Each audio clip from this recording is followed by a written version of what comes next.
Good evening.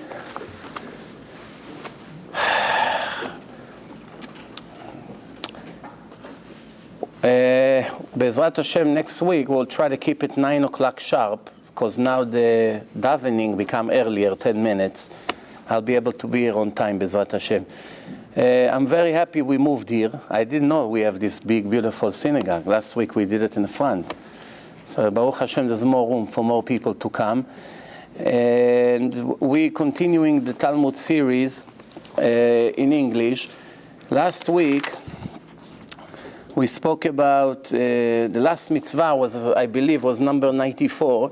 We spoke about that as a nation of God, we have no permission to live idols worshiper in the land of Israel. Which means that when we enter the land, from that moment on, we have an obligation to clean any memory of them. Not to leave any souvenir, not statues, not the places where it was, not their buildings, anything like that. Which means if today there would be the arrival of the Mashiach, first thing we will have to remove is any symbol relates to Christianity. Because Christianity is idol worshipping. You understand? Even though the idol is a person, they worship a person, but still, idol can be anything. Can be an animal, can be a person, can be a statue, can be a picture, can be an idea.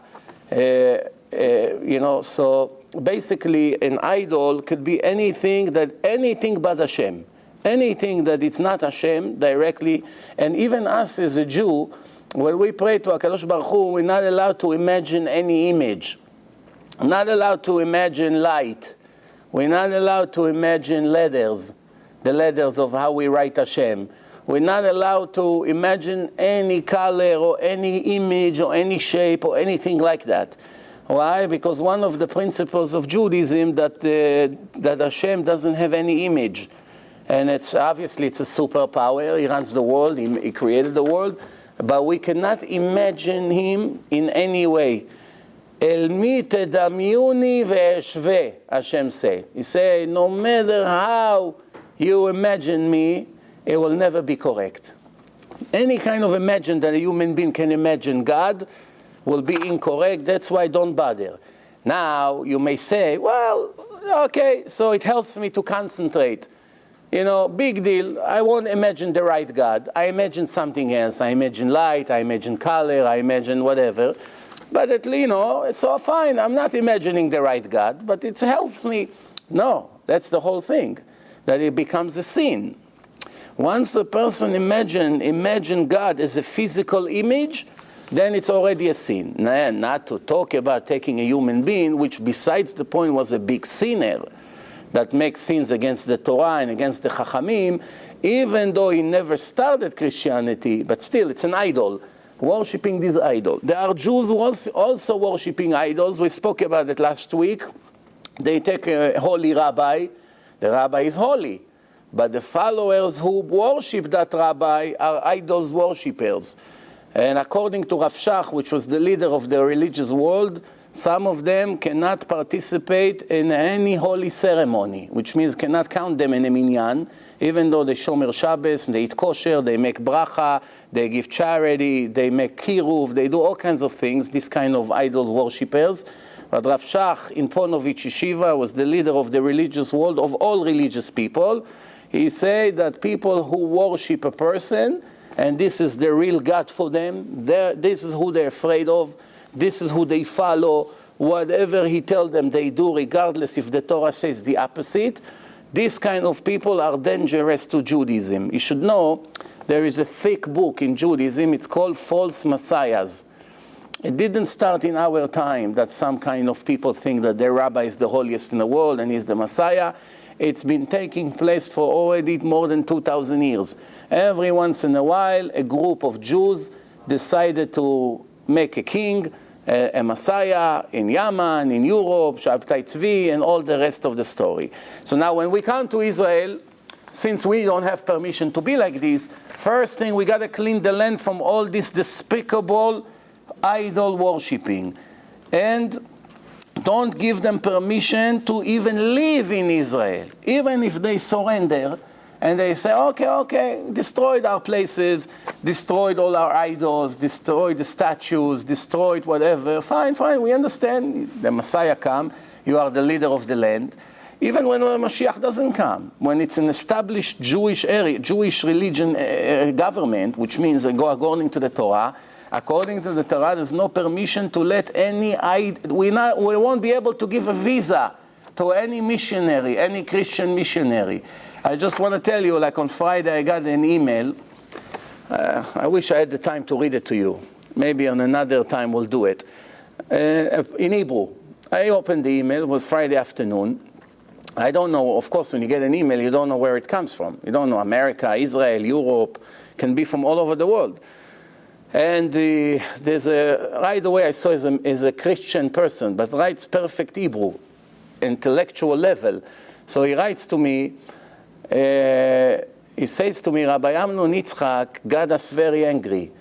Why? He burned the New Testament in one of these lectures. They took, one Jew became a Christian, and then he realized they fooled him. It's all full of nonsense, as you can see in the debate. And then he decided to finally become a kosher Jew. So as a part of the ceremony of him making tshuva, they took all his belongings, everything, and they made all one big fire of all the idol-related items that he had. And they went crazy, you know. And when they saw it, so he sent me a threatening letter. So the letter was, I read it quickly because my day is very, very tight. I'm trying to do as much as I can. I gave every second. Yeah, my friend came with me in a car. Every second, a new email, no text, no email, no phone call. Every second, mamash. So now, what am I going to do? I'm trying to just briefly look at everything quickly. So since I read it very quick, I didn't really realize what he meant in the email. He said, we are going to burn the Torah. Because what he did, we're going to burn the Torah. So I wrote to him, how long you going to waste time on this nonsense called Christianity? Didn't you open your eyes and realize that it's all baloney, it's full of errors, and I give him the whole thing. And then I say to him, the fact that you are threatening to burn the Torah, even though as Christianity accepted the Torah as a divine book from God and nobody ever denied, this is the foundation of Christianity, show that you're all fake.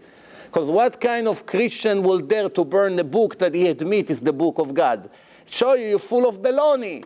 You don't have anything. No fear from God, no holiness, no nothing. So then he responded to me, you despicable Jewish immigrant.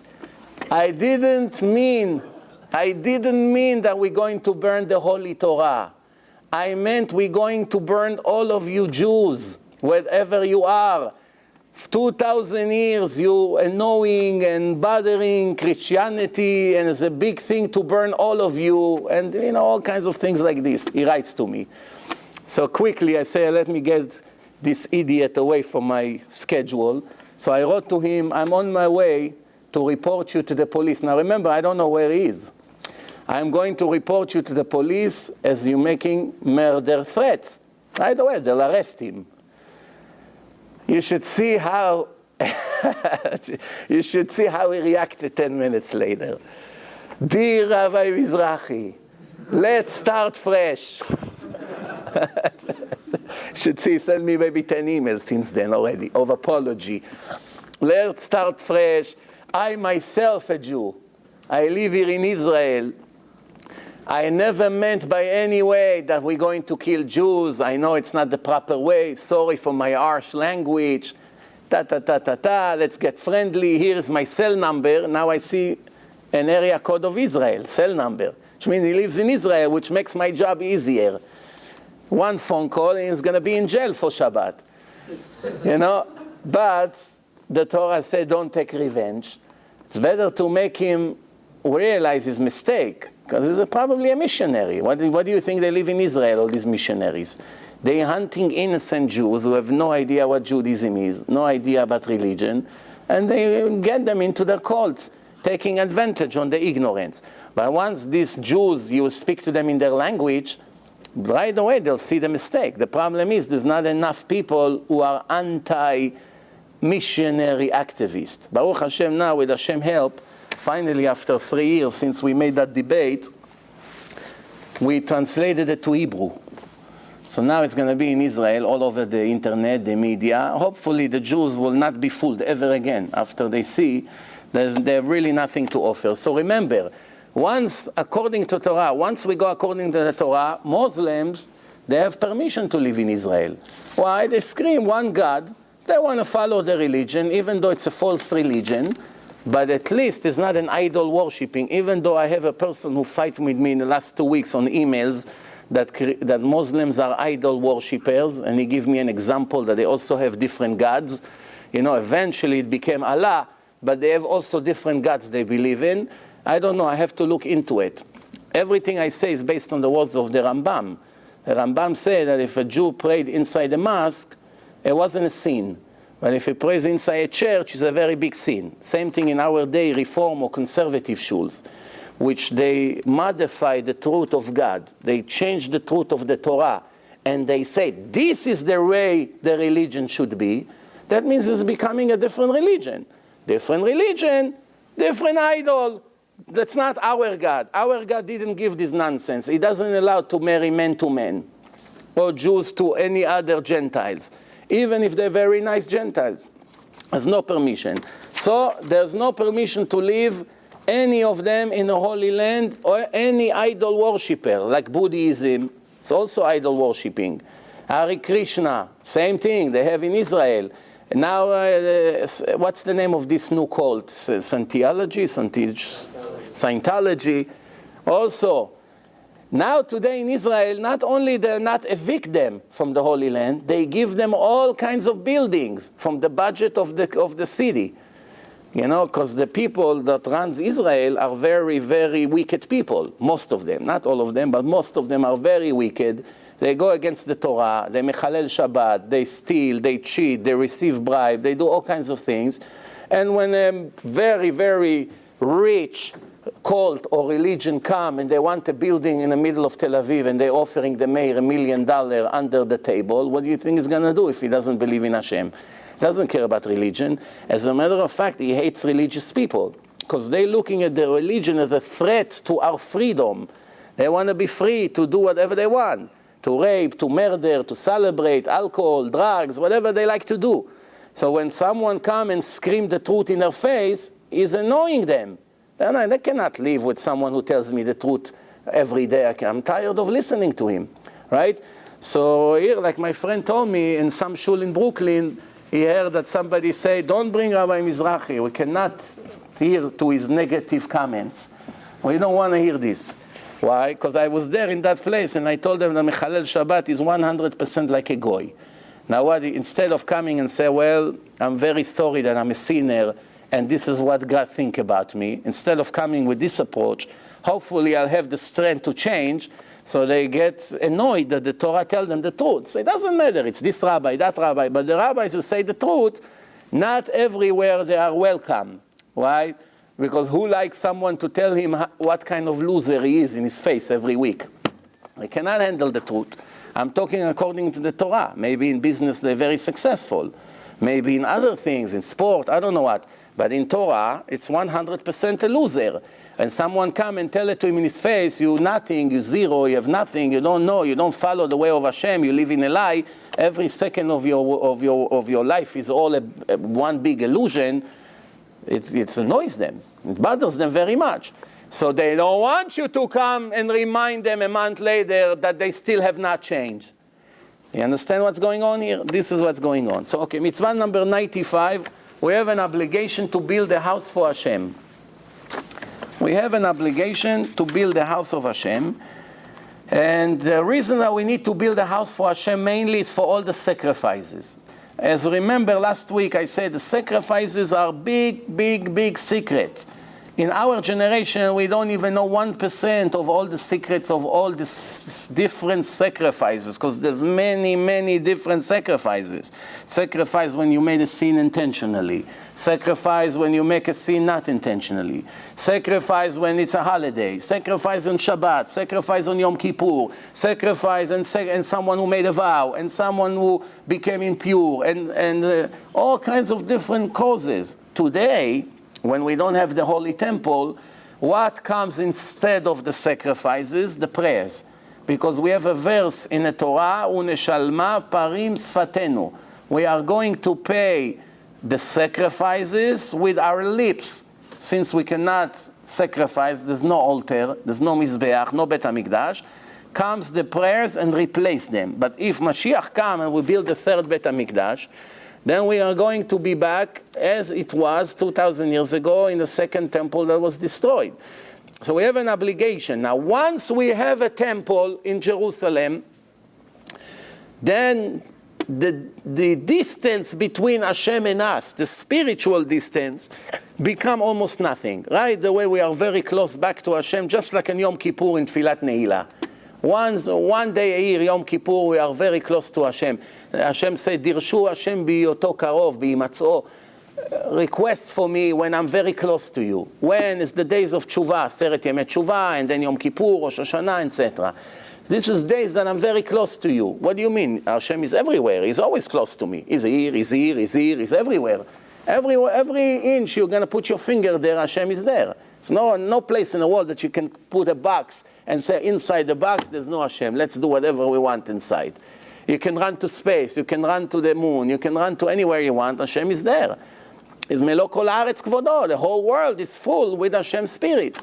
So the idea is that when the temple is there, automatically days of glory coming back to the nation of Israel. And we are very close to Hashem. This is a mitzvah number 95. Of course, we can talk about it for a year. But we are doing just briefly the explanation to every mitzvah. And we go to mitzvah number 96. Once we have the Bet HaMikdash built, we have something that called the badim. Badim. There's rings that is like a special stick goes inside, and they picking up the aron. They picking it up with those two things. You know how like you want to pick up something, so two people stand in the front, they put it on their shoulders like this, and two in the back, and it goes into the rings. Now, all these things, the way to design the temple and all the things that we use inside, everything, it's all big secrets. Nothing is coincidence. It's not like a carpenter. He decide how we design the shul. Let's make it comfortable. Let's make it this size. Let's make it this height. Let's make it, 2 feet wide. This is all based on convenience. Over here, it's all big spiritual secrets. So, for instance, the Torah says like this, "Betabaot Aaron yihu abadim lo yasuru mimeno." Those two sticks that we call them badim, there's no permission ever to take them out of the rings. No, anybody can give me a logical explanation? What's the problem? Let's say I pulled it out. I cleaned it, I pulled it up, and I put it back in. What happened? Tomorrow, we pick it up again, whatever. What really happened here? This is all big secrets of God that we will never know the secrets of them. Only when we go to the real world, when we understand everything over there, the Zohar says that once a person dies, he gets permission to see all the things that he could not understand when the soul was in a physical body. The physical body and the physical world basically taking away all the ability of the soul to see things that he can see without the body. The body limited the soul. It's making the soul limited. Why? Because it's under the law of physics. But once the soul is out of there, right away, there's no distance. And when a person comes to the next world, everything is clear. Now we understand what tefillin really is. Why it's like this, why it's not round, why there's 4 corners, why one shin is with 4, one shin is with 3, why it's black, why it's with this, from this kind of animal. And now, so many millions and billions of things that right now we do just because we follow the instruction of Hashem, but we really, really don't have the deepness of it. We only know a little bit from the top. Well, we don't really go to the root of the things, because this is all amazing, brilliant things, which right away, you see right away that a person could never write such a thing. Everything will be clear. In the general religion, which means all the 613 commandments, but also in your personal life. Why this girl didn't want to marry you? You don't know. You went out 4 or 5 times, and then the last time the Shadchan say, well, something, I don't know what, she doesn't want to say. You don't know. You come to Shamayim, Hashem show you why not, and then he show you what would happen if you marry her. Everything, all your life, how it would be. Oh, beautiful YouTube movie in Shamayim. Wow, I would be this, I would be that. Sometimes you'll be very happy to see this movie. Sometimes you will rip your hair off. When you compare who you really married in the end, then you say, wow, what a mistake. If I only wouldn't do that sin that caused me to lose this girl, look what would happen. Bottom line, just for us to understand one thing, the biggest punishment in the afterlife, besides the shame and all the other physical punishments, is that they show you in Shamayim what you should have been with your potential. That's the biggest suffering.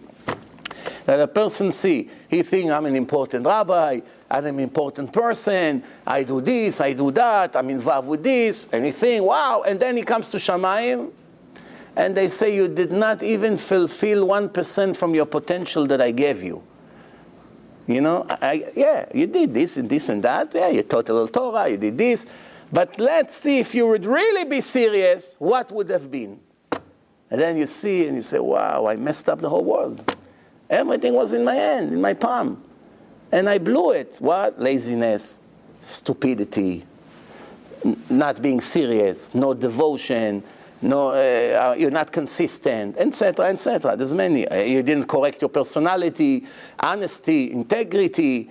There could be many reasons. Over there, everything will be clear. So one of these, so this mitzvah number 96, it's a mitzvah that with all the other mitzvot that stays for a generation. It's not a one time, one generation, or in one temple, in the second temple, and also in the third temple, we're still going to have this mitzvah. Not to take those badim out of the rings. שלא ייפסק לדורות מישראל, will never stop for generation in the nation of Israel. At any time.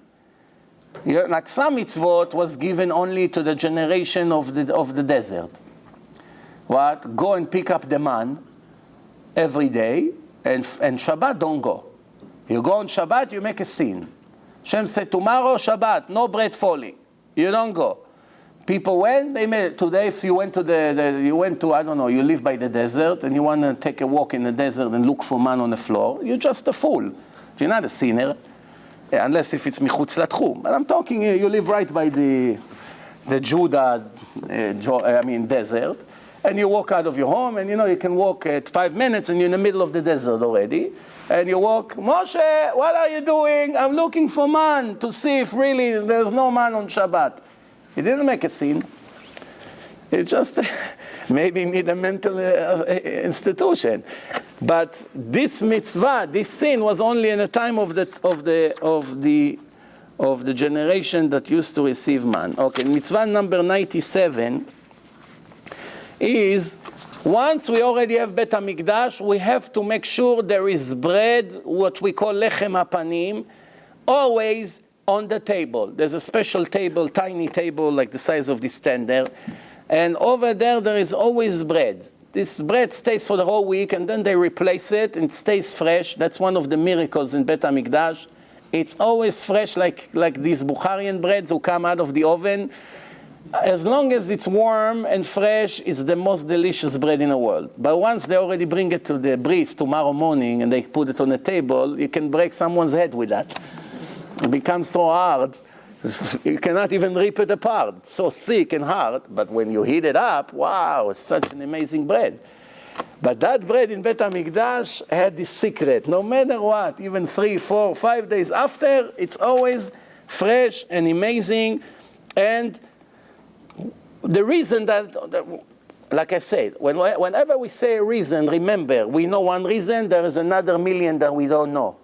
Just for us to understand. One of the reasons is to show us that we have a verse in the Torah, a person has to know, כי לא על הלחם לבדו יחיה האדם.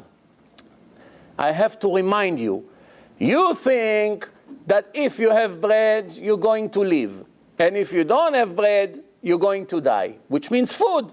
Bread, it's the foundation of food. So I want to teach you, yes, you need bread to live. Without bread, you really die. But the most important thing is that what keeps you alive is the Torah, not the bread. The bread, it's nature, fine. But without Torah, you are not considered alive. Right? שנאמר, כי לא על הלחם לבדו יחיה האדם. Not only with bread a person would live, כי אם על כל מוצא פי השם יחיה האדם. The person would live thanks to what came out of God's mouth. What? The Torah, the 10 Commandments. If you follow the Torah, you are alive. I have a whole lecture about this, just about this verse, and I called it, it's in the MP3, and it's audio. It's called Preparation for Eternal Life. What's the purpose of that lecture? To show, to prove scientifically, without any doubt, that every time that the Torah refers to the word life, you should live, you are alive, your children would live, etc., is speaking about spiritual life, not physical life. Because really there is no life in this world, which means nobody is alive in this world. Now you may tell me, what do you mean? I'm alive, I'm walking, I'm doing things. Yeah, I speak. What do you mean I'm not alive? So what, I'm dead? Here, he's dead, he cannot talk. I'm alive, I can walk and talk. Once you are born, you are beginning a process. You are dying, like a battery.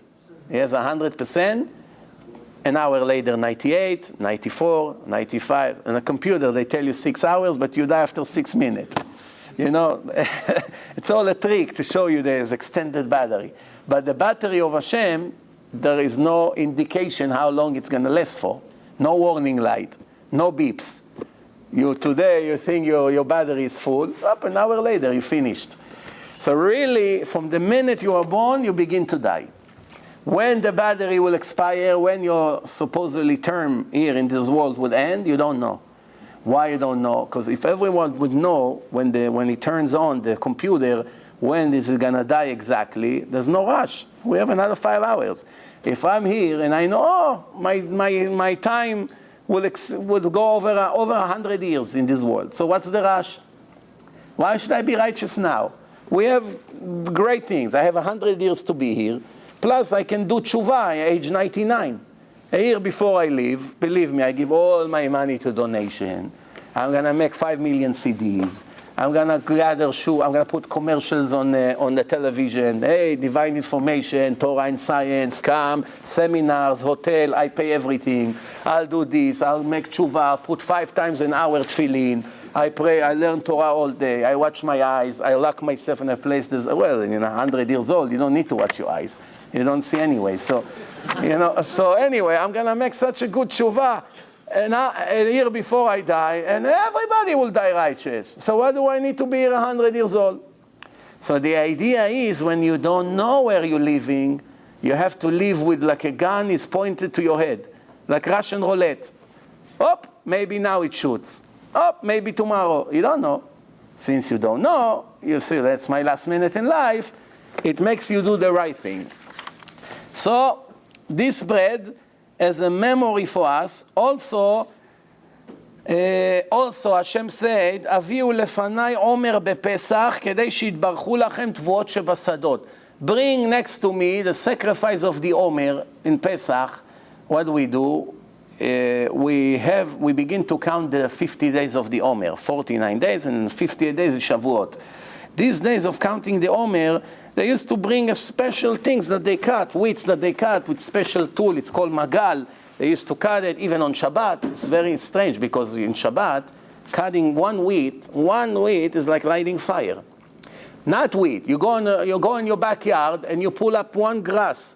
One grass, you rip it. You didn't pull it from the root. You just rip it already, it's already a sin. Just cutting. Pick up an orange from the tree, it's a sin. breaking a branch from a tree, it's a sin. All the things that you cut them from where they suck their energy from, right? You're not allowed to cut it. That's why nails, they receive their energy from the body. Once cutting them on Shabbat, you disconnected a part of your body from his life. So all these things, hair, that's why it's a very big sin to be a barber on Shabbat. And I know a lot of your friends and cousins are barber and they stand all day 10 hours on Shabbat and cut hair. Every hair they cut, it's a sin from the Torah, just like lighting fire on Shabbat. Every sin that they do, it's big, big sin. All Shabbat they're cutting more and more and more in the machine, and then again. It's like millions of sins every Shabbat.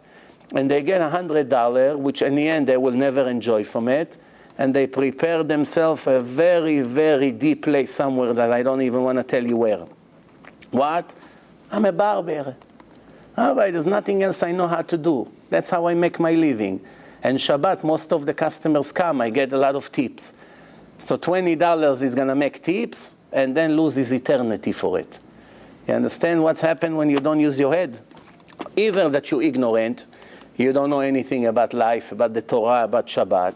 No, ignorance is the biggest enemy of a person. If you're an ignorant person, you live in the dark. But sometimes they even know that it's not allowed. But they're not imagining every dollar I get in a barber shop for Shabbat would cost me trillions. Every dollar will cost me trillions. And there's no lawyers to get you out with a deal over there. You understand? The Zohar said just as soon as the soul comes out, the person sees the Satan. Just when he sees the Satan, he realizes where he's going. That's it. The baloney, the nonsense is all over in 1 second.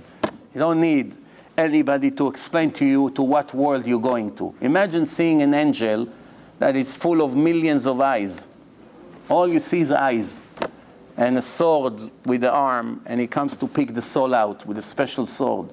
Just when a person sees the Satan, forget it. He understands, oh, the picnic is over. My secretary will not serve me coffee anymore. Good morning, Mr. Cohen. What's on the agenda today? I wire $2 million to this customer, make me an appointment, tell the captain to prepare my private jet. This is over, my friend. What about the jet ski? Did it arrive, the two that I ordered yesterday? We want to go on vacation next week. This picnic is over, my friend. Now it's time to pay for all your sins. One by one. 1, 2, 5, 10, 20 million, 50 million, 30 billion. Depend how many you have. A barber in one Shabbat, every Shabbat he works is millions of sins for $100. Millions of sins for $100. What a great investment. In America, they say penny wise, dollar foolish. Investing $1 to make a penny. What are we going to say about these people? Investing billions to make $1? It's not even a word for it. So this is it. So mitzvah number 98. Mitzvah number 98. It's to fix the candles in Bet HaMikdash. There's a menorah. The Kohen always clean it and put the candles. Similar to what we do in Hanukkah every day, fixing and putting the oil inside. The Torah say, Ya'aroch oto Aharon ubanav. Who does it? The Kohen and his children, which means all the Kohanim. Right? Klomar, he makes it, he said it in front of Hashem. It's called mitzvat hatavat hanerot. Why? Because the dirt that you have from yesterday, you clean inside, you put new oil, you put everything, you set it up. Every day is mitzvah. We have the Western candle that is lighting constantly from night to night, from evening to evening, but all the other candles, after a few hours, they go off. But that's one of the miracles of Bet HaMikdash, when people were seeing every day, Hanukkah miracle. Every day. You have in the other 6, few hours, it's over. One of them going until the same amount of oil. Every day, Hanukkah miracle in Bet HaMikdash. Every day. So this is this mitzvah in the menorah in the Holy Temple. Mitzvah number 99. That there's a special outfit for the Kohanim, things that they wear before they go to serve inside the Holy Temple. They have an obligation to wear special clothes, as the Torah says, "V'asu bigdei kodesh le'Aaron." It's holy clothing, holy. Le'Aaron u'levanav. What's the root of this mitzvah?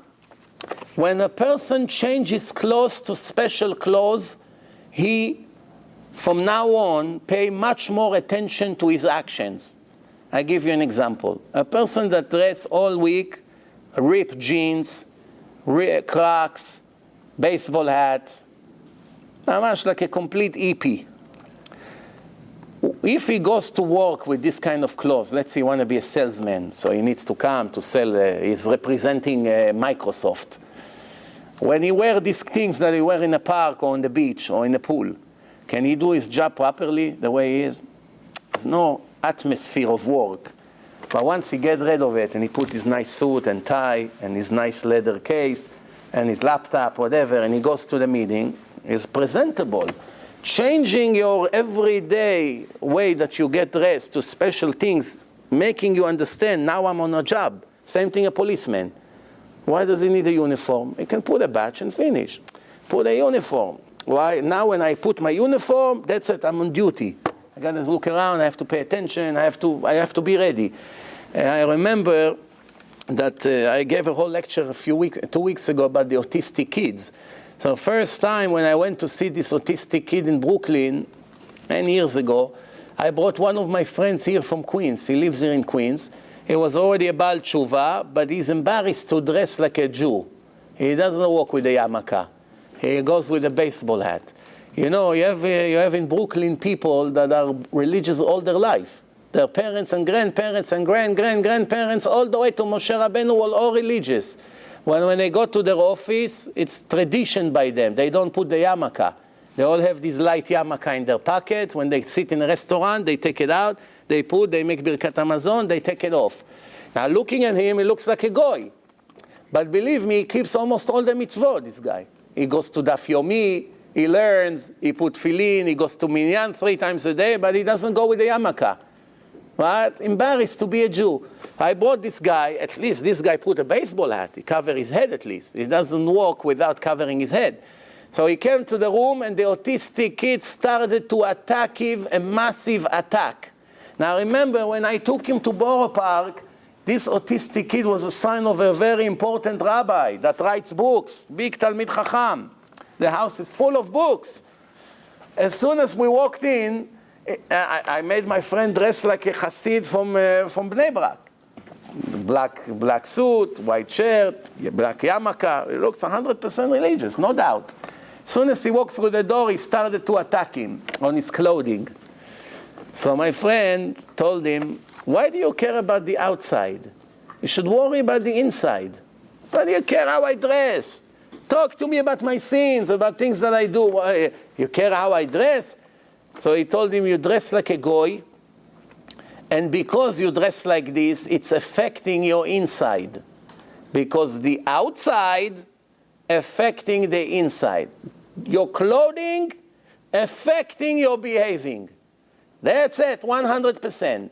You dress special, you begin to behave different. Now, I'm not talking show off. Don't get the wrong impression here. You don't need a $10,000 suit or even a $1,000 suit. It is respectable clothing. Oh, I have my uniform. A Jew always have to dress nice. Doesn't matter, winter, summer, during the day, doesn't matter. He has special clothes for Shabbat, yeah, the nicest clothes. But during the week, always nice jacket, nice shirts, if he can go with a tie. Why? Remember, we are not just ordinary people in this world. We are the representative of the boss of the world. We are the children. Our father is the king of the world. A prince cannot walk with Crocs and shorts in the middle of Main Street when his father is the king of the world. Not the king of the United States. The king of all the worlds is your father. You're not embarrassed to walk like this on the street and sometimes to come to the synagogue to pray like this with your mechanic and the grease on your hand? Cannot change your clothes for the prayers? Where I pray, there are people who are working in dirty jobs. Mechanics, electrician, but they have a special outfit in a shul. As soon as they come, quickly they wash themselves, they change the clothes, they pray, they take it back. Sometimes they go back to work in a winter time. 4 o'clock they pray. They put their clothes, they take it off, they put back the blue, dirty outfit, and they go back to the garage to work. Other people walk in like this with all the dirt, standing in front of Hashem. Would you go to the meeting with Obama with your grease, the grease on your outfit? Obama gave you an appointment, 5 minutes of his time. So Obama would tell you, why you came with this kind of clothes to meet with me? You tell him, well, you made me the appointment at 4 o'clock. It's in the middle of my working day. Do you expect me to go change just for the appointment? Would you get from Obama anything that you needed? You won't get anything. Why? It's disrespect. So the outfit of the Kohanim is all special. Now remember, the regular Kohen has clothing. The Kohen Gadol has extra 4 pieces of clothing that the ordinary Kohen Hediot with hay means ordinary, regular, doesn't have. Which means even when he's elevated to the highest level, there's only one Kohen Gadol, is in charge of all of them, is the highest, he gets extra 4 pieces of clothing to tell the difference between a regular Kohen to this special Kohen who goes into Kodesh HaKodashim in Yom Kippur. Mitzvah number 100, that one of the things that the Kohen wearing is a choshen. It's a board. He has a special board. It's hanging on his neck. And there are 12 precious stones. All kinds of precious rubies. I don't even know to say the names in English. When yashfeh, all kinds of things. Very expensive things, And there are 12, one for each tribe. 12 tribes, 10 stones. Each tribe, there's a stone with the name of the tribe. Now, the choshen is in the front. There's something in the back called ephod. They always have to go together. This is 2 of the 8 pieces of clothing that the high Kohen is wearing. 2 of the 8. They always have to be together. We're not allowed to remove the choshen from the ephod. Comes the ephod and the choshen, all is one unit. There's no permission to separate between them. What's the reason? We don't know. Only Hashem knows. Hashem. כי לא מחשבותיי מחשבותיכם. My thoughts and your thoughts are not the same. Don't try to understand my deepness. You can understand a little bit. What I allow you to understand, you can understand. You don't understand all the secrets of the worlds and the spiritual worlds. Which means if a person does it, it makes a very serious problem in a spiritual world. It's like you don't see the reaction of it right now. But by making a specific sins that the Torah said, be careful, don't do that, you are damaging the higher spiritual world in a way that you're not even aware of what you're doing.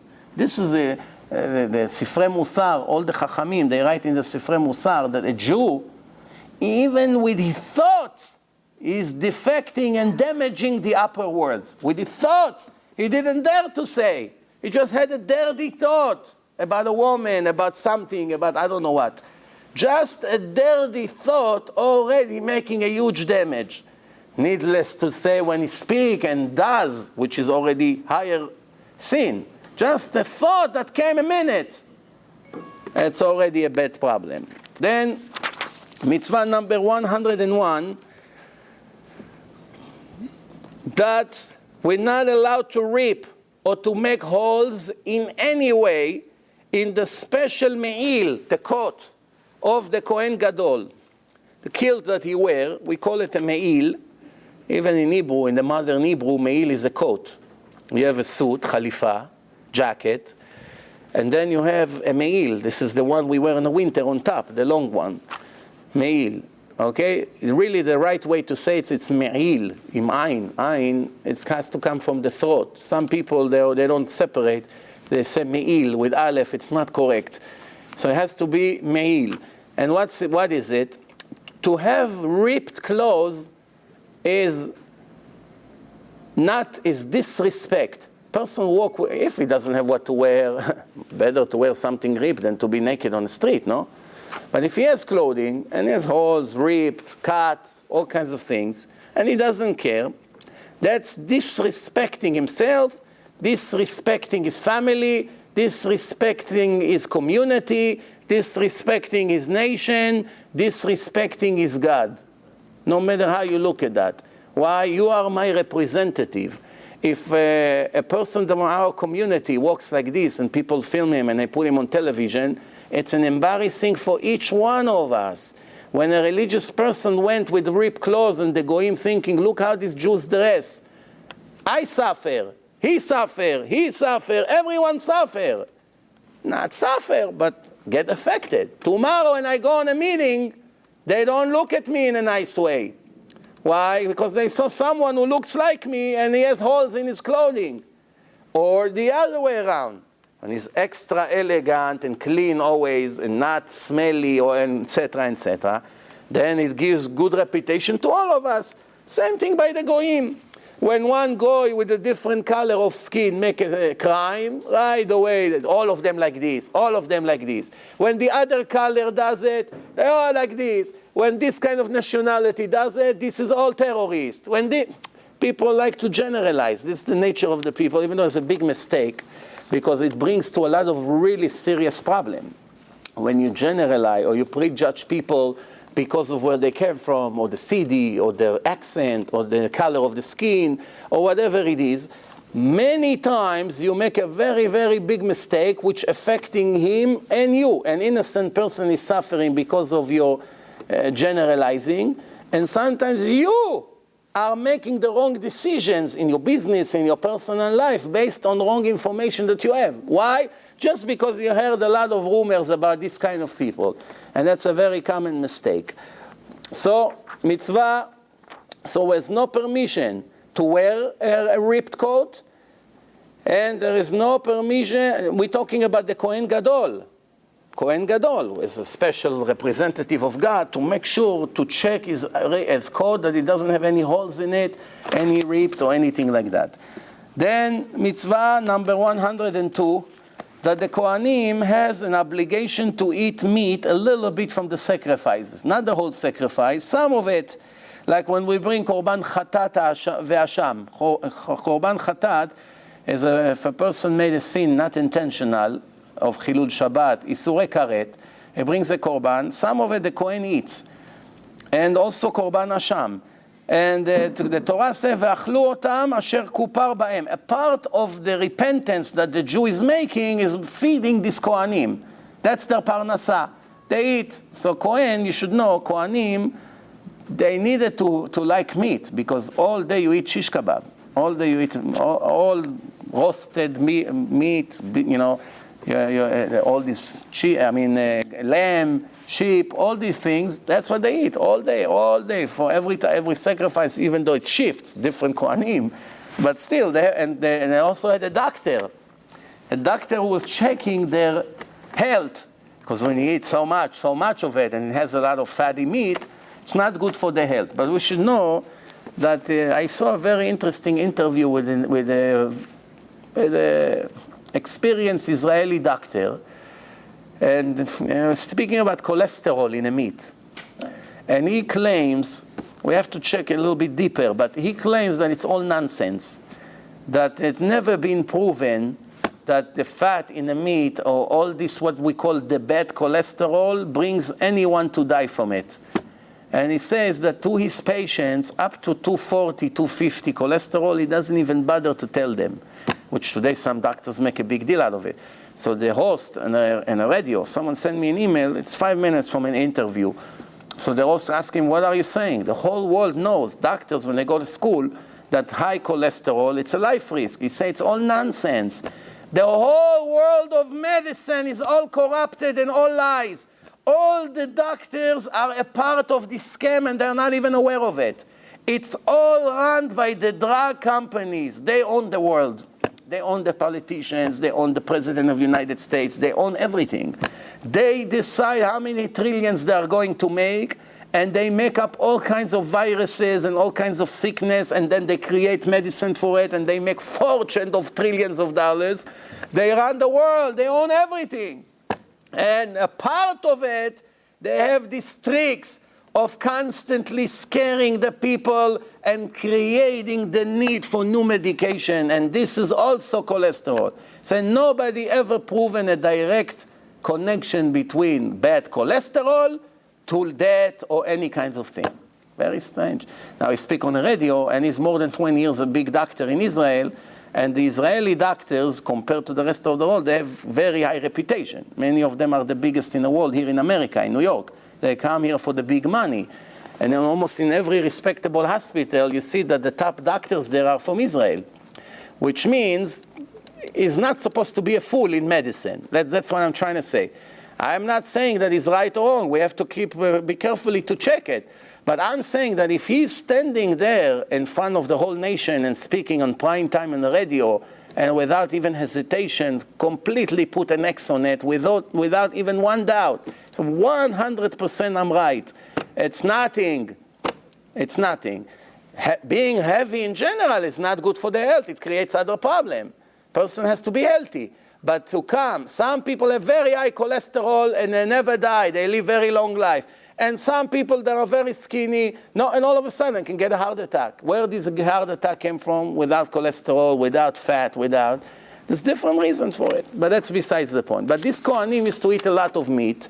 As a part of it, eating meat all the time, you need the following of a doctor to check how you're doing. So mitzvah number 103, the Kohanim has to do what we call Ktoret Asamim. Every day in Tfilat Shachrit, before we pray, we say the Pitum HaKtoret. And then in Mincha, the Sfaradim at least, they say also, some Ashkenazim, when they pray early, they also say it. It's called Pitum HaKtoret. There's 11 spices that are mixed into something that supposedly is the best smell a person can ever smell. When you smell it, it's like taking the soul out of the body, the smell of this. 10 of the spices are amazing spices that give beautiful and great smell. One of them gives very bad smell. One of them is called levona. In that case, when the special smell, it's only when all 11 are together. Each one by one, yeah, cinnamon, for instance. When you heat cinnamon, you burn cinnamon, you have a special smell. But to say it's the best smell in the world, But when all of them combine, it gives an amazing smell. Now, it also has a very big secret. What's the secret? When you heat it, when you burn it, you have all this smoke comes out. And this can cure a nation for an epidemic. When the Torah said, when Moshe went up to heaven, his body was on Mount Sinai, but his soul went up to the upper worlds. The angel had a big battle against Moshe not to let him take the Torah to earth.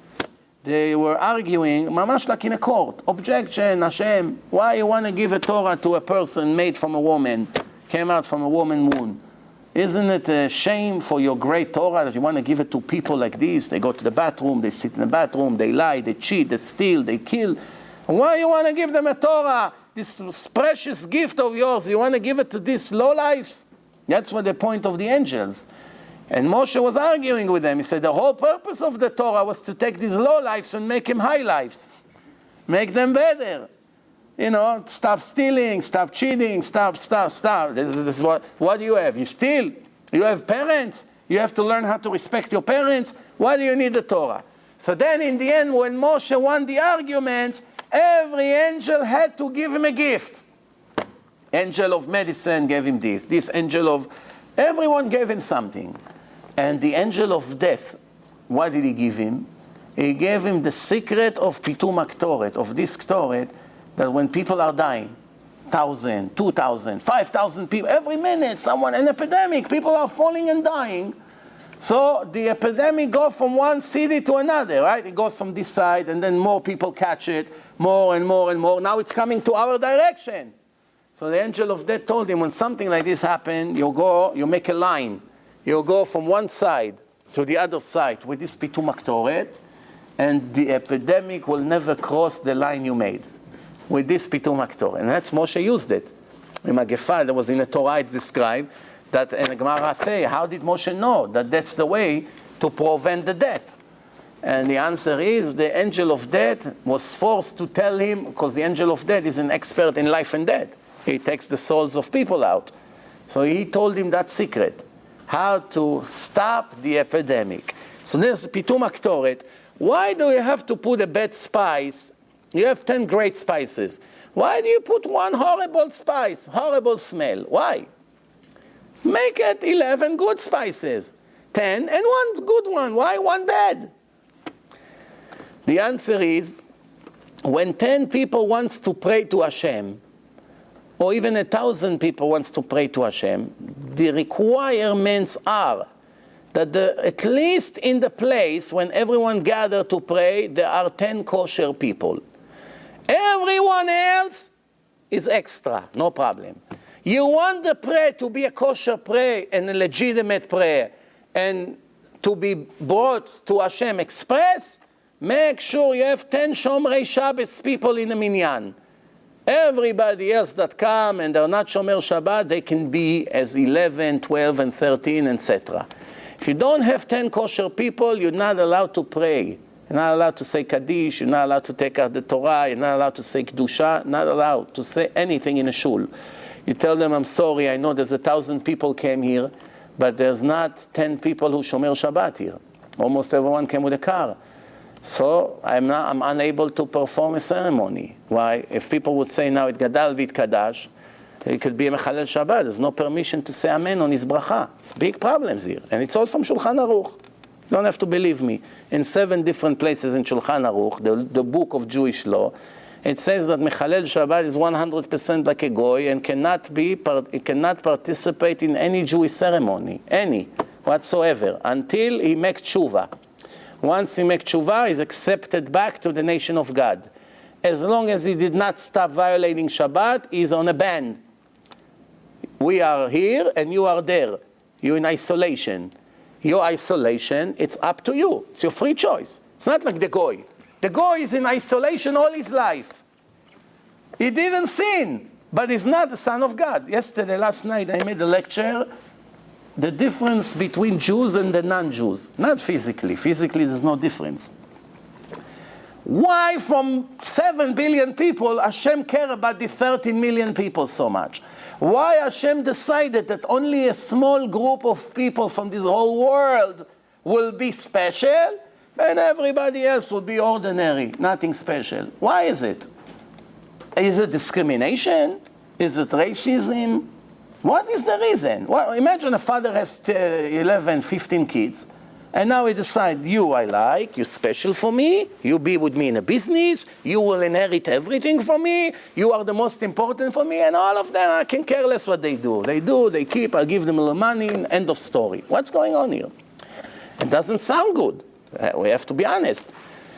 But when you hear this lecture, at least you understand how it started.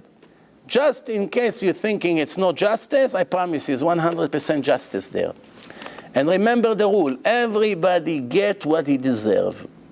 We got thousands of punishments, Holocaust, pogroms, we pay for it. What do you think? You just got a gift and that's it? For this gift that we got, we are the most tortured nation in history. How many billions of people died just because of that gift that we got? If you add all the children should have come out of it.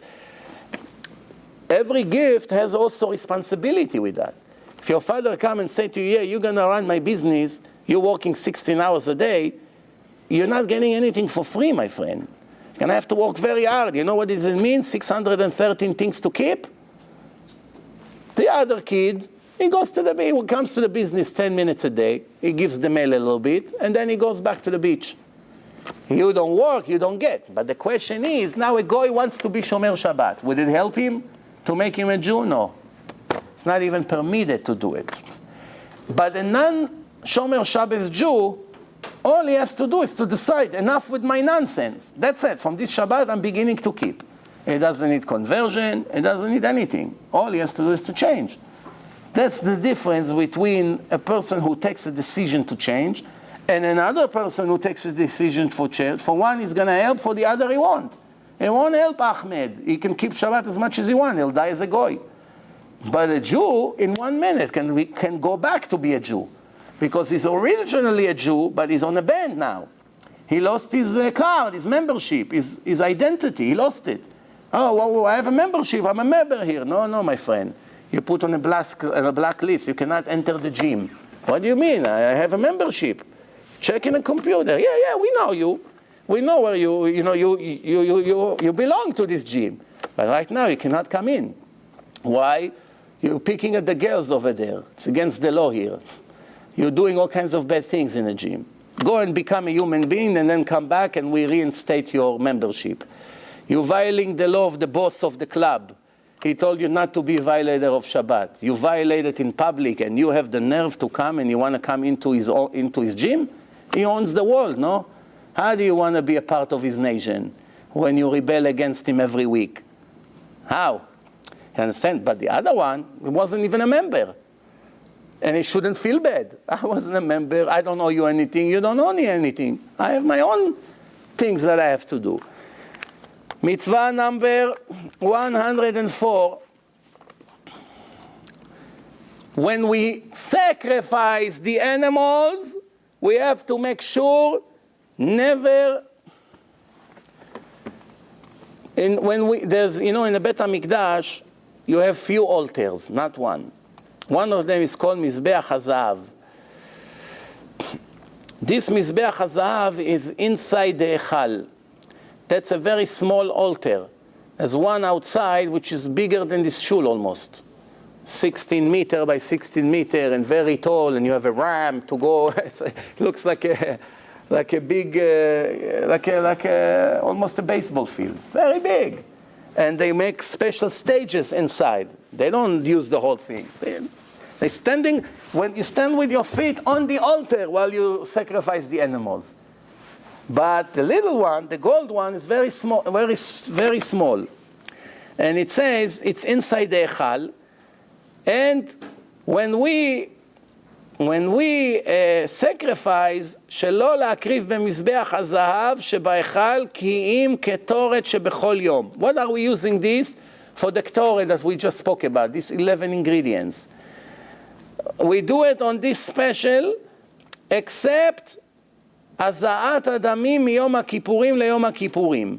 Except the different things that we splash the blood from one Yom Kippur to the other Yom Kippur. The Torah says, לא תעלו עליו קטורת זרה ועולה ומנחה ונסך לא תזכו עליו. Like I said, most of the mitzvot in the Torah are somehow directly or indirectly related to the Holy Temple. And today when we don't have the temple, more than half of the mitzvot does not apply. We don't have all these things. For us, sometimes it sounds like Chinese. You can learn Torah all your life, but you don't have it realistically. But people who saw it, you see it in Bet HaMikdash. Everyone knows, every kid lives into this reality. 2,000 years after it was destroyed, you take anyone from yeshiva, do you think he knows, he has a clear picture how these things used to be? I heard that in the time of Chafetz Chaim, they have a special yeshiva just for this kind of learnings. Because they knew that the rest of the learner, the scholars, they're very weak when it comes to knowledge about Bet HaMikdash. And so much to know. It's like a whole separate religion by itself. So they used to learn only these things, to become special in it, that when Mashiach comes, everyone will be prepared for it. What is it like? If you want to be a brain surgeon, do you think that just by learning it in school or in college, you're going to be able to operate on someone's brain? You can be 50 years in Harvard University, or the best medical school in the world. 50 years you learn from the books, you won't know how to operate. As a matter of fact, your friend will be 4 months in the operation room as an assistant to the doctor, giving him the scissors, the knife. And after 4 months that he worked with his doctor, and he never went to college, complete ignorant person, he doesn't even know how to spell English. Someone like this, God forbid if you have to choose someone who went to Harvard for 50 years and learned in medical school, but never operate on a brain, never. Or this guy who worked with a doctor for 4 months, he's not even a doctor, he doesn't have a degree, nothing. And God forbid, now you have to decide, all 3 of you on the island. You, the little kid, 4. And this guy and the one from medical school. And both of them wants to do the operation. Who would you put your son's brain, God forbid, lo alenu, in which hands you're going to put? The guy who learned 50 years in school, or the guys who saw 4 months from morning to night how they do it? That's it. So if it's not real, you don't see from hand to hand, How do you know how to change brakes? Mechanic. You can learn in a manual 500 years. When you come to do it, something will go wrong. Wait a minute, where the screw goes? Where? But if you went and you walk 3 days, you see this Vini shows you see this, oh, that goes here, this goes here. Vini taught you how to change brakes. You know how to change brakes. Same thing here. Since it's all practical mitzvot, and there's certain things to do, if you're born into it, you just know it.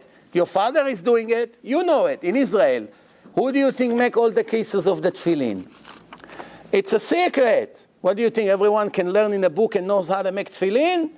There's few families who control, like the Jewish mafia of the tefillin. Everybody, you can learn. Yeah, you can read all the instruction. No chance you can make tefillin. Only him and his 2 sons. And then one of the grandsons goes into the factory and they make it. And it goes for, it's very complicated to make.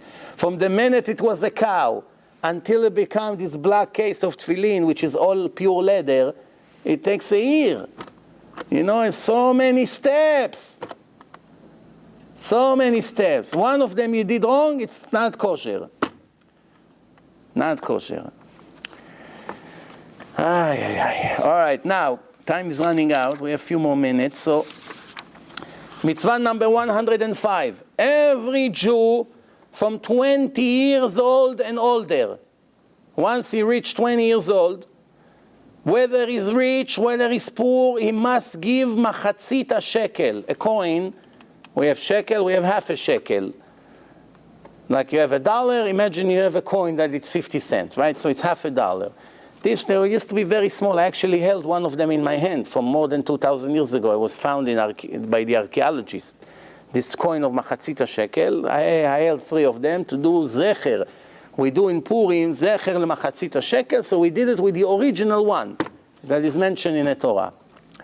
So, you know, so by the way, this week, a few days ago, they found the bells that the Kohanim used to have, an original complete bell. The archaeologists found, gold bell. Gold bell could be from the first temple or the second temple. Either way, it's either 2,600 years old or 2,000 years old, or it can be even 3,000 years old, depend from what generation they found. Between 2,000 and 3,000 years old, complete bell. The original bell as is described in the Gemara. Okay, now, so everyone, once he reached 20 years old, the Torah, every time the Torah count people, the Torah only count people from age 20 to age 60. What about all the others? They don't count? Of course they count, but they don't count in accounting. Why? 20 to 60, that's already a perfect, ready human being. That's the good years of his life. When you're 20, you're fully mature. 60, you begin slowly to go down on your abilities. And also in a war, from what age you become a soldier, etc., etc. There are, of course, all the other, when you bar mitzvah, you're already a man. You can get married already. You can run a house, you can run a business. That's how it was. But 20 years old, that's what Hashem says in the Torah. So the Torah says it doesn't matter you're rich or poor, everyone has to give this machatzit shekel. And they give it to the Kohanim in Bet HaMikdash, to the Kohen. And what did they do? They used to put everything in the lishka achat, in one room, one place, in the temple. And from there they used to buy the tamid, the sacrifices of the tamid. Every morning there is in the morning one sacrifice. It's called korban tamid shel haboker, of the morning. That's why we pray shachrit every day, because we cannot bring this sacrifice every morning. Instead of that, we have the morning service. And the afternoon, korban tamid of the afternoon, ben ha'arbaim, which means when it's getting dark. So that second korban, those 2 korbanot, it's for the entire nation of Israel. So we take it out of the bank account of the Bet HaMikdash. Yeah, they didn't have a bank account like today, but they had a safe. All these coins that people gave, from that they used to take out, they go, they buy. They have special people who work in Bet HaMikdash. Gabaim, people, they go, they buy it. And one, they sacrifice in the morning, and they use the money that everyone from Israel gave, which means every Jew has a stock in this company. Every Jew has a share in that sacrifice of the morning and in the evening. It's all connected to this mitzvah. Sometimes it's an individual sacrifice. I have to buy it. I made a sin. I'm obligated to lose the $300 to buy the sheep. But here it's like a holiday sacrifice. Everybody participate, because it's for everyone. Tamid of the morning, of the evening, of Yom Kippurim, everybody. Everything that is used for everybody, they use this money from. So this is, okay, now what's the weight of it? It's called Mishkal Asara Gera Kesef. It's like a very, very tiny, not a lot. It's not something. That's why even the poor people can afford it. We're not talking millions here, right? And they put everything, as we said, and they use it for Korban HaTamid of the morning and the evening. Also Musaf, Rosh Chodesh now. They have a special extra sacrifice. That's why in Rosh Chodesh we pray another prayer, Musaf. Why? Because there was another sacrifice. Shabbat, we have an extra prayer, Musaf, because in Shabbat they have an extra sacrifice. On Shabbat, in Bet HaMikdash, they sacrifice animal. If you sacrifice an animal today on Shabbat, every second it's a sin from the Torah. You slaughter him, one of the 39 restrictions. You take off his skin, another sin. You took out blood, another sin. Cut him to pieces, another sin. But in Bet HaMikdash, it's a different world. Bet HaMikdash was like an island in the middle of the land that has different laws in it. Different laws from the rest of the land. Things that everywhere else can be a sin, over there it's a big mitzvah. Or the other way around. Things that you do other way, you can make it over there. If you do it in Bet HaMikdash, you have no share to the world to come. So depend on what you do, okay? Because it's like mamash, like a different territory, and different laws apply to the holy temple. Then, mitzvah number 106, to wash the hands and the legs every time a person enters the Echal of Bet HaMikdash. He comes, every time the Kohen comes, before he goes, he has to wash his hands and the legs. Why the hands and the legs? Because we have the nails. Why the nails are so impure? When you cut nails, the Gemara say the best thing is to burn it and destroy it from the world. Right? Like if you bury it, one day it can come out. I don't know, someone digs, it came out. If you just throw it, you consider wicked if you throw it. Why? You jeopardize people. A pregnant woman walk over it, she can lose her baby. What's the problem with these nails? Why we have to do netilah on the hands? Why don't we have to wash our heads every morning? Huh? Why don't I have to wash my beautiful belly every morning? Why do I have to wash my hands? What's the big deal with the hands? The answer is because really, we have to wash the hands and the legs every day. That's really what it is. Why? The impurity comes where the nails is. When a person goes to sleep, a part of his soul goes up to the upper world. And because he's more dead than before, which means a lot of his spirituality is gone, all the bad negative demons and spirits and all kinds of things attached to him. Where they attach? In a place that reminds them who Adam used to be. Adam, the perfect creation of Hashem, was all nail. There was no flesh, no skin like this. It was made all from nail. All his body was like a diamond. When the sun was reflecting on his body, it's an amazing scene. You couldn't see what a beautiful the angels, the Chazal say, the angels, when they saw him for the first time, they thought this is God. They got confused. The ankle of Adam, also it was very big in his physical size. His ankle, his heel, was brighter than the sun. Just for us to understand who was the creation of Adam, and look what we became. Tiny midget, all flesh, 70 years. Nothing. After the sin, we became what you see here. This gray hair. That's what we have today. But this is a memory of what we used to be. And that's what drives them crazy. Because remember, they are the opposite of holiness. We have people that are the opposite of holiness. Some of them sit in a Knesset. As soon as they see a religious person, they're allergic. They go crazy. If they sit on the radio, all these liberal Jews, and a religious guy wants to talk on the radio and bring his own comment to what happened, they'll never let him in. They'll go everything. Why? They all left. Pro-Palestinian, pro-Arab. Just let the murderers come and speak on the radio in Israel. The rabbi wants to speak? No, absolutely not in our station. This is what's happening today. So these demons and all these negative things, they come to the nails. So why don't we wash the nails in the leg? Because it won't help. The impurity on the legs is so strong, no matter how much you wash it, it won't even help you anymore. That's why we're not allowed to touch the legs. If a person touches the legs right away, he has to wash the hands, because they became impure. But the Kohanim, before they enter Bet HaMikdash to work, they wash the legs and they wash the hands.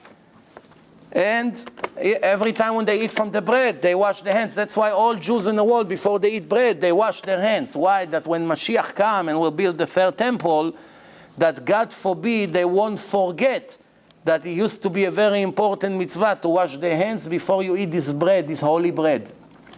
That's why we have to do Nitilah. But I'm not a Kohen. My friend is a Kohen. Let him wash his hands every time he eats bread. Why I have to get in a plane and go to the bathroom and fill up a cup and wash my hands? I can eat bread without. I'm not a Kohen. No, my friend. If some of the Jews won't wash, the rest will copy from them. Because remember, the Kohen doesn't feel that he's special. What Kohen feel that he's special, that his last name is Kohen? I'm not talking the Kohanim that they are Goyim. There are many Kohanim in America that are not Jewish. Why? His mother is not Jewish. His father is a Jewish Kohen who married a Goya. So if his last name is Cohen, please do not be fooled by that today. But in the time of the Gemara, if your last name was Cohen, 99.9% you are a real Kohen. You understand? So what happened is, if the Kohanim today will see that everyone eats bread without washing, what's going to happen to them? They're also going to stop. Few generations later, one day they build Bet HaMikdash, they come, they eat the bread, and they don't wash their hands. So to prevent such a thing, all Jews all over the world wash their hands as a mitzvah, as halakha, for the day that we're going to need it, that God forbid the Kohanim won't do it without washing their hands, to show you how important is this wash. And as results of that, what's our reward for washing our hands? Since we are not really obligated, then they're not Kohanim. Kohen is obligated. Okay, that's tradition in his family. He also has to do Birkat Kohanim. But I'm not. So what is my reward now for doing it 70 years? For him. First, it's really not for him, it's for the entire nation of Israel. But the reward is wealth. Mucho dinero. The more you wash, the more you're going to make. Don't worry. It's gula to become rich. Al netilat yadayim, when we say, Baruch ata Hashem Elokeinu melech haolam, אשר קידשם מצוותיו, על נטילת ידיים, על נטילת ידיים, על עין, נטילת למד, ידיים יוד, עני. The opposite of someone who doesn't wash נטילת ידיים, עני, עין, נון, יוד, poor. You don't want to be poor, spill a lot of water. Don't be stingy. Now remember, today it's very easy. You press a button, you have water. We are talking in the time of the Torah. You know how difficult it was to get water to the house? You have to walk a mile to the lake. You send your kids. They have a little pole with two big buckets. They fill it up, and they put one on this side and one on this side on their shoulder, and they come. Or you have to buy water. The Arabs have something on their head. They have a big barrel, you know, the women, the men, and all day they walk with this thing on their head, and you want to buy, hey, Mustafa, come. How much? You buy water. It saves you the time to walk to the well. So the rich people, they had Mustafa around their house all day. But the poor people, they themselves Mustafa. He has to go and get water. And still, the Torah says, spill a lot of water, don't worry. Go again, bring from the well, bring from the lake. But it's gula for wealth. That was mitzvah number 106. And maybe the last one for today, mitzvah 107, to make a special oil. It's called shemen hamishcha. This oil is holy. When you want to make a regular Kohen Gadol, the special Kohen, you spill it on his head. When you want to take a Jew and make him the king of Israel, you spill it on his head. That's when Samuel the prophet put it on the head of David HaMelech. From that moment, he became the king. How do you know officially when a person become a king? When they wrote about it in a newspaper? When he wins the election? When he moves into office? which means into his palace, or from the minute the oil touches his head. Why we care? I'll tell you why. Because sometimes Hashem sends the prophet to a house of someone and say his son named such and such is the new king. So he spilled oil on his head, and officially now he's the king. But he's still a shepherd, standing in the mountain with his flute, playing some music to the sheep, cleaning their bathroom a little bit. Officially he's the king of Israel now. Now what happened if you're another shepherd in a field and you don't like him, so you curse him. Up to now, before the oil touches his head, you curse him. It's a sin from the Torah. A Jew cursed another Jew. Sin, like eating pork. Now you must get killed. You cannot stay alive. Why? You insulted, you rebelled against the king of Israel. If he move into the palace, now they put the crown on his head. He has a special carriage with horses, messenger. Everybody knows he's a king. But over there, nobody knows yet. So this big thing, once they put the oil on his head, that's it, he's the king. Now let's see you saying something to him. He can take his sword and chop your head off. Why? He's the king, he's above the court. You should know, if a thief got caught, we have no permission to kill him. If I'm the judge in a Jewish court, I'm sitting with two of my friends, with 3 judges in a Beit Din, and somebody got caught. We have 2 witnesses that saw him stealing from someone's pocket money. We know he stole $100. What's the maximum penalty we can give him? Pay 200. The 100 you stole plus another 100 penalty. What you wanted to do to your friend, we do to you. Now comes the king and say, I'm sorry, judges. I want to make now a big declaration, a big statement. I want to take him to the middle of town and chop his head off. Le'ma'an yir'u ve'yirau. For every Jew to learn, I'm tired of thieves. That's it, no more stealing. You're not afraid of paying double? Let's teach you the hard way. We takes him on, everyone, you see, from now on, everyone who steals, that's what's going to happen to him. Whoop, finished. Nobody steals anymore. That's the way people understand. Go on a highway. Everybody try to drive slow. Slow down, speeding, slow down, because they know where the police hiding. Say tomorrow on the news, the police went on strike. No highway patrol. You make it from Queens to Monsey in half an hour instead of an hour and a half. Why not? Highway, no cars, 2 o'clock at night, wide highway. 120 miles an hour in Monsey in 25 minutes. Like in Germany, no speed limit. Whoop, 1, 2, 3, finished. Today, 50, drive 50, 55. Every corner they hide.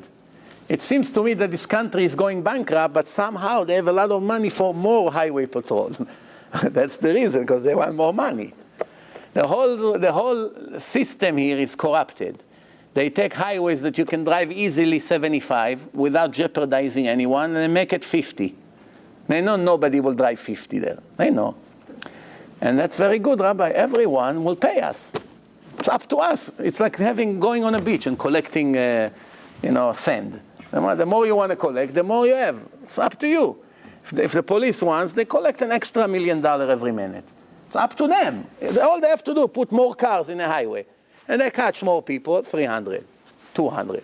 It's very good to make laws that will help us to steal the money from our citizen in a kosher way, according to the law. So what's this special oil? This special oil, it was given from generation to generation. It was special. Only Moshe Rabbeinu made it. I once gave a whole lecture about it. I don't even remember all the details about it. But it was until one generation of one of the kings that mentioned in the Tanakh that we knew that it's there. I don't know, maybe it's passing from father to son. It could be somewhere in the world, we don't know. That every father before he died, give it to one of his children and say, when you die, make sure you pass it to your children and to your children. And maybe there's a family who still have it. Probably not, it's gone from the world. But same thing, the red cow ashes. That was transferred from generation to generation. Once we have this oil, it's called Shemen HaMishcha. Mishcha means to smear, Once we have this oil, we have mitzvah number 108 in the Torah, that we're not allowed to use it only for the Kohanim. What the oil that Moshe Rabbeinu prepared, remember there was no kings in Israel yet, no kings. So it was used only to make someone a Kohen Gadol, or it's because the Torah says, Al Besar Adam lo Isach, don't use it. And if you use it, it's one of the 36 restrictions that the Torah said that the soul get cut out of my eternity. No share to the world to come. For using this holy oil for an ordinary person. Rabbi, my hands are very dried. It's no lotion. But the pharmacy have lotion. Rabbi, give me some, Moshe. No, give some, a little bit.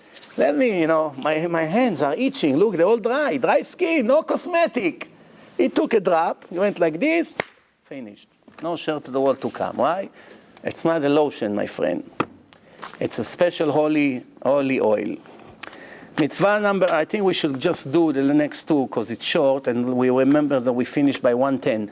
Mitzvah number 109, no person has permission to do this oil on his own for regular. So, okay, wait. You say to Moshe that he's not allowed to give me his oil. Fine. And I'm not allowed to use his oil if he came to my hand accidentally. But I want to make my own oil. That's not allowed to make. Whatever the ingredients that they put inside with the oil and all that, you're not allowed to do it. Remember, also they used to take from this oil and put it on the tools of Bet HaMikdash. They put it and it makes it holy.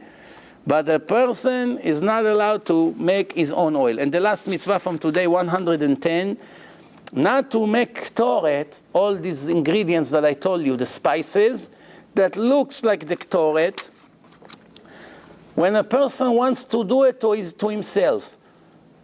You want to take cinnamon, you want to take all the spices, לבונה, הצורי והציפורן והחלבונה והלבונה. You take the sizes that the Torah say, and you want to make it for yourself. You come to his house. Moshe, your house is like paradise. What a smell. Not allowed. It's not to have perfume in a house. So if a person does it, also a violation of the Torah. This is it, mitzvah number 110. Bezrat Hashem, try to remember that for next Monday we arrive to 110. Because by me, after what I go through, I don't remember where with Rabbi's Bloom help today, he reminded me that we stopped at 95. Remember 110. Baruch Adonai L'olam, Amen ve'amen.